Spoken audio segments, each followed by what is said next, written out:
Hello guys, once again welcome to KV Academy in search of incredibles. This is the new video for channel।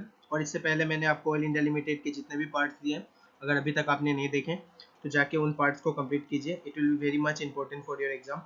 और आज हम करने वाले हैं आपका नेक्स्ट पार्ट, जिसमें हम फर्दर बहुत इंपॉर्टेंट क्वेश्चन एनसीईआरटी रिलेटेड करेंगे आज, बोथ केमिस्ट्री और फिजिक्स के। So the first question is for the given reaction 2A plus B equal to C plus D, the rate constant is given and what is the order of the reaction। order of the reaction आपसे पूछा गया है, तो in case के लिए हम लोग rate किस तरीके से लिखते हैं। Rate equal to rate constant जो आपका K से दिया जाता है वो आपको गिवन है। उसके बाद हमें ये रेट कांस्टेंट से अभी मतलब नहीं है।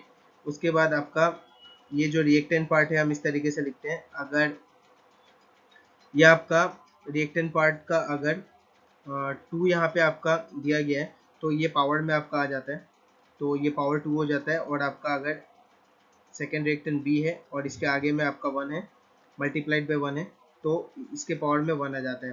तो आपका जो ऑर्डर ऑफ रिएक्शन होता है, ऑर्डर ऑफ रिएक्शन मैं शॉर्ट फॉर्म में लिख रहा हूँ OR।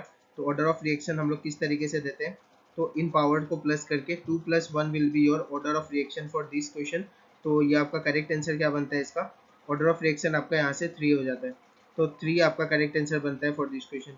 आपको ध्यान रखना है, बहुत इंपॉर्टेंट क्वेश्चन है और बहुत ही सिंपल एक बेसिक कॉन्सेप्ट है आपका केमिकल काइनेटिक्स का।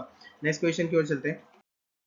The next question is molecule AB of the compound form cubic lattice where A atom occupy the corner and the B atom occupy the alternate faces of a unit cell, the formula of the compound। तो formula आपको बताना है इसका। तो ये आपका homework question होगा मेरी तरफ से, क्योंकि इससे पहले मैंने आपको सॉलिड स्टेट का चैप्टर का बहुत सारे क्वेश्चन करा है और बेसिक आपको मैंने कहा था एनसीईआरटी से पढ़ते रहने के लिए, तो ये बहुत ही बेसिक क्वेश्चन है। तो अभी जो एनसीईआरटी पढ़ रहा है वो ये क्वेश्चन को जरूर बता पाएगा। तो मुझे भी देखना है कि आप अपने तरफ से भी कितना मेहनत कर रहे हैं। तो ये क्वेश्चन आपके लिए होमवर्क क्वेश्चन रहेगा। क्वेश्चन अगर हम देखें, which of the following is isostructural with XeF4। तो ये आपका ऑप्शन नंबर बी होता है, आइसोस्ट्रक्चरल जो होता है, क्योंकि इन दोनों का हाइब्रिडाइजेशन जो होता है वो आपका sp3d2 होता है, sp3d2। तो हाइब्रिडाइजेशन आपको जानना होगा इसका। मैं आपको इन दोनों का हाइब्रिडाइजेशन बता दे रहा हूँ, तो उससे आपको पता चल जाएगा कि ये आइसोस्ट्रक्चरल होते हैं। बेसिक डिटेल में मैं नहीं जा रहा, क्योंकि नहीं तो वीडियो बहुत ही लंबा हो जाएगा। तो आपको ये एक बार डिटेल में जाके पढ़ लेना है थोड़ा। देखें, which of the following is not a unit of magnetic induction. इनमें से मैग्नेटिक इंडक्शन का यूनिट कौन सा नहीं है, तो गोस, टेस्ला और वेबर पर मीटर स्क्वायर आपका होता है, लेकिन जो ओर्स्टेड है वो आपका मैग्नेटिक इंडक्शन का यूनिट नहीं होता। तो आपको ध्यान रखना है, option number C will be your correct answer for this question. Next हम देखते हैं,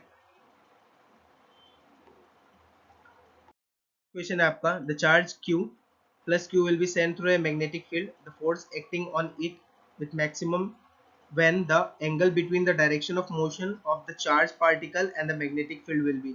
तो सबसे ज्यादा आपका जो मैक्सिमम फोर्स एक्ट करता है वो आपके परपेंडिकुलर पे एक्ट करता है, दैट इज 90 डिग्री होना पड़ेगा। तो option number C will be your correct answer. ये आपका एक स्टेटमेंट बेस्ड क्वेश्चन था, बहुत इंपॉर्टेंट है exam perspective. Next is the modulation index in amplitude modulation is always 0, between 0 to 1, between 1 to infinity, or none of these। The correct answer will be between 1 to infinity। Option number C will be your correct answer। आपका the sound produced by a tuning fork is sort of analog signal, digital signal, both A and B, neither A nor B। The correct answer will be analog signal। जो आपका tuning fork होता है उसका जो आपका sound होता है most probably analogue signal की तरह ही होता है, ठीक है। और बहुत लोग मुझे ADR जो आपका एग्जाम आ रहा है 2.0, मैं इसे 2.0 ही कह रहा हूँ क्योंकि ये दूसरा पार्ट है ADR का, और जिसमें 32K प्लस वैकेंसीज है, उसके बारे में बहुत लोग मुझसे पूछ रहे हैं कि सर वीडियो कब आएगा। बहुत ही जल्द इसका वीडियो आने वाला है। और जैसे कि आपको पता है ये एग्जाम मैंने क्रैक किया है, तो मुझे इस एग्जाम के बारे में अच्छा नॉलेज है। तो जितने भी ऑयल इंडिया लिमिटेड के भी एस्पिरेंट्स हैं, मैं उन्हें भी कहना चाहता हूँ ये फॉर्म जरूर भरें, क्योंकि मैं आपका हेल्प करने के लिए यहाँ पे हूँ। और रेगुलर बेसिस पे वीडियो आपको मिलेगा, स्ट्रेटेजी वीडियो मिलेगा आपको, हर एक तरीके का जो भी प्रॉब्लम है मैं आपको बताऊंगा इस एग्जाम से रिलेटेड। और अभी जब तक मेरा नया वीडियो नहीं आ रहा है ADR का, बहुत ही जल्द आने वाला है, उससे पहले आपको जितने भी मेरे PYQ क्वेश्चन है आपको वो कंप्लीट करने हैं, जीके और जीएस के, क्योंकि 50 क्वेश्चंस आपके जीके जीएस से देखने को मिलते हैं।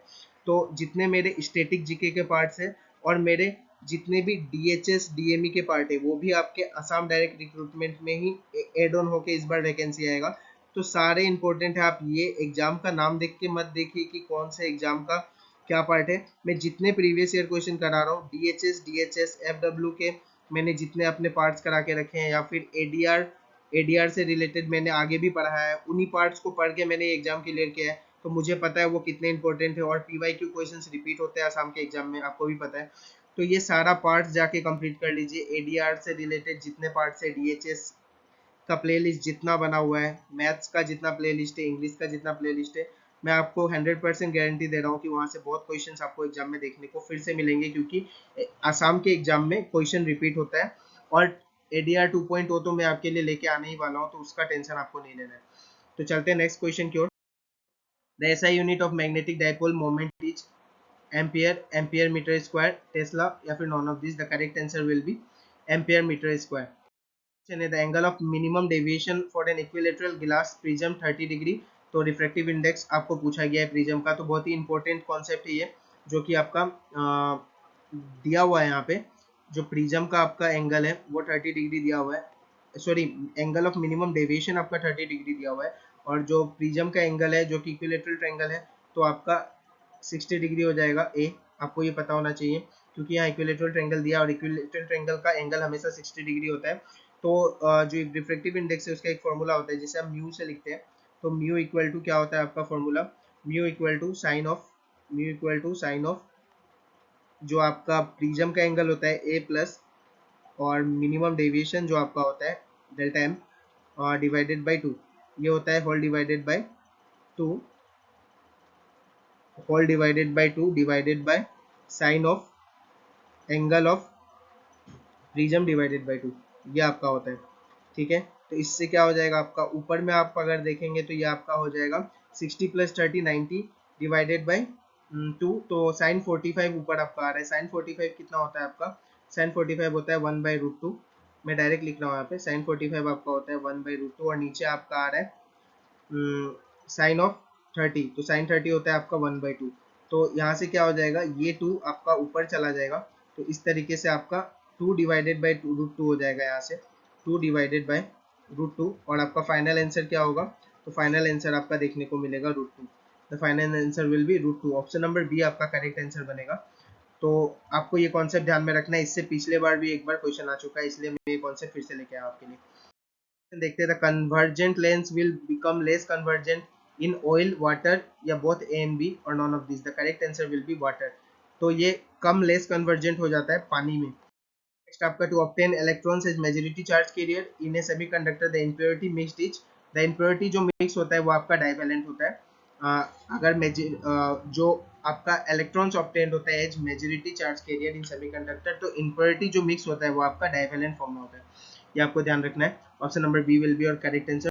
नेक्स्ट है आपका, the light travels from one medium to another medium, which of the following does not change. तो लाइट जब एक मीडियम से दूसरे मीडियम में जाता है तो उसका रिफ्रैक्टिव इंडेक्स चेंज होता है, उसका वेलोसिटी स्पीड चेंज होता है, और उसका वेवलेंथ भी चेंज होता है। ठीक है, लेकिन आपका जो एकमात्र चीज है जो फ्रीक्वेंसी है वो कभी चेंज नहीं होता। Option number A will be our correct answer. बहुत ही कॉन्सेप्चुअल, बहुत ही अच्छा क्वेश्चन था ये। The phase difference between the electric and the magnetic field vector in electromagnetic waves is. तो इसका करेक्ट आंसर होता है आपका 0। आपको ध्यान रखना है, जो फेज डिफरेंस होता है इलेक्ट्रिक और मैग्नेटिक फील्ड वेक्टर्स के बीच इलेक्ट्रोमैग्नेटिक करंट में, और सॉरी वेव्स में, वो आपका 0। नेक्स्ट है आपका, which of the following is the coordination number of CO। Cobalt का कोऑर्डिनेशन पूछा गया आपसे इस कंपाउंड में, तो आपको बताना है कि कोबाल्ट का कोऑर्डिनेशन नंबर क्या होगा। ये भी आपका होमवर्क क्वेश्चन है, आप मुझे कोऑर्डिनेशन नंबर सॉल्व करके इसका आंसर बताएंगे कमेंट बॉक्स में। ठीक है, C6H5NH2 और C6H5CH2NH2 will be distinguished by। कौन से टेस्ट से डिस्टिंग्विश होता है, तो इसका करेक्ट आंसर होता है एजोडाई टेस्ट से। ये आपका डिस्टिंग्विश हम लोग कर सकते हैं, मतलब इसे अलग कर सकते हैं। तो यही आज का लास्ट क्वेश्चन था। बहुत ही बेस्ट कंटेंट मैं आपको करा रहा हूँ। तो सारे कंटेंट जितने भी प्रीवियस पार्ट्स हैं, पार्ट जितने भी मैंने करा दिए हैं, सारे पार्ट्स को जाके एक्सेस कीजिए। और एडीआर से रिलेटेड मैंने आपको पहले ही बता दिया है कि एडीआर से रिलेटेड जितने भी पीवाईक्यू क्वेश्चन है मेरे चैनल में, वो सारे को एक्सेस कीजिए, आपको बहुत हेल्प मिलेगा उससे। और नया पार्ट आपका बहुत ही जल्द आने वाला है। Thank you guys for your love and support. मिलते हैं अगले क्लास में। ज़्यादा से ज़्यादा चैनल को लाइक और सब्सक्राइब कीजिए, नोटिफिकेशन बेल को दबा के रखिए ताकि आपको कोई भी वीडियो मिस ना हो, और हमेशा मेरे लिंक सेक्शन को जरूर देखिएगा, और हमें कुछ ना कुछ इंपॉर्टेंट आपके लिए हमेशा दिया होता है, और यहाँ आपके आई बटन में भी कुछ ना कुछ इंपॉर्टेंट आपको हमेशा मिलता रहेगा। तो मिलते हैं अगले क्लास में। Thank you guys.